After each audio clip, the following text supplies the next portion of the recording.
Assalamualaikum hörmətli kuzatuvchilarimiz, Bağat Aka Avtosavdo kanalına abunəçilər. Əziz yurttaşlar, bugün 17 oktyabr 2025 yıl. Növbətdəki savdamız Nexia bir avtomobili oldu dostlar. 2003 yılda işləb çıxarılan metan qaz yumşaq balon, çexol polik həmən avratları qılınğan təyyar avtomobilimizi özlərimizin Bağatdan gələn Sultanbay atamıza 35 milyon son aksiya baxada verdik. Nağd pul oldu.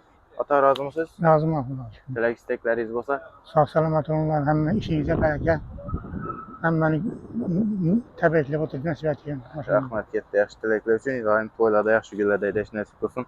Biz bundan əmək maşınlarını bərab oturalım. Dostlar, küzətəmiz satqan maşınımız 2003 yılda işləb çıxarılan yumşaq balon, metan qazları, çexol polik həm rasotları qılınğan təyyar avtomobilimizi özlərimizi Bağata verdik dostlar. Nağd pula aksiya baxada 35 milyon son oldu.